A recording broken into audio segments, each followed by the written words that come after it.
शुक्ला जी सारे अंडरग्राउंड हो गए। माधवी वैष्णव जी कहते हैं sometimes feel the second wave was somehow spread deliberately by foreign pharmas to defame India as Modi has controlled corona very well। Madhavi ji ये बिल्कुल बहुत बड़ी साजिश है, ये मेरा भी मानना है।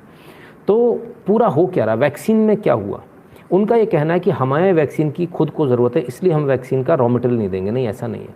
असल में क्या हुआ ज़रा समझिए, कीमत बताइए, मॉडर्ना कितने की है, बाकी वैक्सीन्स कितने की हैं, भारत कितने में दे रहा है। भारत तो फ्री में दे रहा है, सबको दे रहा है, अपनी जनता को भी दे रहा है, विदेश में भी दे रहा है, सारे देशों को दे रहा है।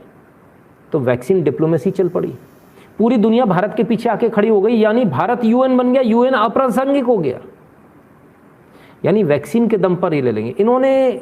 भाई देखिए एक बात तो पक्की है, ये लैब क्रिएटेड वायरस है, ये तो सबको मालूम है। चाइना ने फैलाया या अमेरिका ने, ये अपने आप में एक सोचने का विषय है किसने फैलाया। लेकिन जब फैलाया तो फैलाया किस नीयत से था कि हम वैक्सीन बेच के पैसे कमाएंगे। लेकिन हो गया उल्टा, भारत ने उसका तोड़ ढूंढ लिया, भारत ने भी वैक्सीन बना ली। तो अब क्या करें, जब भारत ने बना ली, भारत तो फ्री में लगा रहा है, 250 रुपये में वैक्सीन, 250 रुपये में, बताइए, लगभग $3 में। सोचा नहीं था, किसी ने कल्पना नहीं करी थी। अब भारत को रोके कैसे? पहली बात तो भारत फ्री में दे रहा है, फ्री के बाद अगर पैसे में भी बेचेगा तो 250 में बेच मारेगा। 250 की जगह अब तो भाई आरोग्य सदन वाले 150 में लगा रहे हैं, यानी कुछ ना कुछ वैक्सीन की कॉस्ट कम आई है। और इधर सीरम इंस्टीट्यूट वाले ने अभी मोदी जी को बोला था कि मुझे 3000 करोड़ और दे दो तो मैं इसको डबल कर देता हूँ, बढ़ाकर प्रोडक्शन को। तो पूरी दुनिया को क्या समझ में आया, डबल कर देंगे मतलब पूरी दुनिया में दूसरे की किसी की वैक्सीन बिकेगी नहीं, ये तो अपनी वैक्सीन बेच के निकल जाएंगे। तो भारत को अब कैसे रोकना है? तो भारत को रॉ मटेरियल मत दो। सबसे बड़ी बात यह है, जो बताया जा रहा है वो भारत के ही लोग इसमें इन्वॉल्व हैं, जिनके कनेक्शंस अमेरिका तक हैं, और उन्होंने ही स्पेसिफिकली ये कहा है कि आप इस रॉ मटेरियल को रोक दो, ना वैक्सीन बन पाएगी, ना भारत आगे बढ़ पाएगा। हो सकता है कुछ लोगों को प्रधानमंत्री से चिढ़ हो, उन्होंने ऐसा किया हो सकता है कुछ लोग जिनके स्टेक्स ज़्यादा लगे हो, जिनको पैसा कमाने की ज़्यादा चिंता हो, उन्होंने ऐसा किया हो। लेकिन जिसने भी किया, हमारे पास जो इनिशियल जो जानकारी आ रही है वो यही आ रही है कि ये डिमांड भारत से ही उठी थी कि इस रॉ मटेरियल को रोका जाए। भारत की ही कुछ लॉबिस्ट हैं जिन्होंने काम किया, जो लॉबिंग करते हैं। ये बड़ा शर्मनाक है अगर ये सही है तो, और मुझे लगता है ये सही है।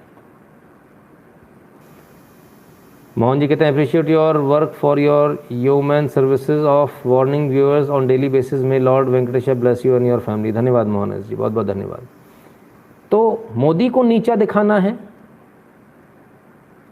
इनको, उनको समझाया वैक्सीन डिप्लोमेसी से मोदी तुमसे बड़ा हो जाएगा, तुम्हारे देश से बड़ा हो जाएगा। तो उनको भी समझ में आया, एक तीर से कई निशाने हो रहे हैं।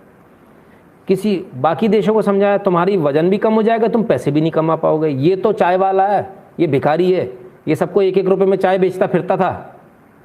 ये भिखारी तो सबको ऐसी दे देगा, झोले वाला झोला उठा के चल दूंगा बोलता है।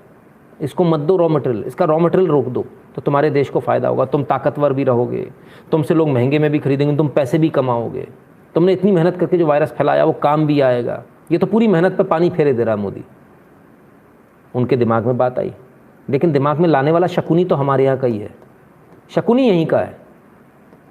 ये पूरा जो चलाया गया है, पूरा एपिसोड ये यहीं से चला है। नीरा त्रिवेदी जी, जय सिया राम। ज़रा सोचिए, इकोसिस्टम देखिए कितना ज़बरदस्त है। भारत से चलता इकोसिस्टम और वहाँ से ट्वीट आता है, भारत के इकोसिस्टम के लिए वहाँ से ट्वीट आ रहा है, और भारत का इकोसिस्टम कह रहा है कि वैक्सीन के कच्चा माल रोक दो, तो रोक दिया जा रहा है।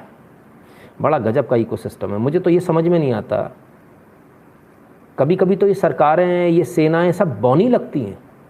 ये लोग तो कुछ भी कर सकते हैं, ये सत्ता में नहीं होते हुए भी सरकारों को हिलाने की ताकत रखते हैं। ये वो लोग हैं, ये वो इकोसिस्टम है, लेफ्ट इकोसिस्टम जिसे आप बोलते हो। ये सारा करा धरा उसी का है। ये बहुत शर्मनाक है, और प्रेसिडेंट बाइडेन को शर्म आनी चाहिए। आप कितना भी रोक लीजिए, हमारे पास अभी इतना स्टॉक है कि 6 महीने का हम और सामान बना सकते हैं। चाइना से हम यही चीज़ ले सकते हैं, पर ले नहीं रहे हैं। दुगने रेट में हम अमेरिका से ले रहे थे, दुगने रेट में। सोचिए, अमेरिका और यूरोप से। और उसके बाद ये नीचता वाली हरकत, चाइना से आधे रेट में आ जाएगा लेकिन लाना नहीं चाह रहे, ज़रूरत पड़ेगी तो चाइना से भी आएगा, और नहीं आएगा तो यहाँ पर बना लिया जाएगा, यहाँ पर बन जाएगा, कोई बड़ी बात नहीं है। It's war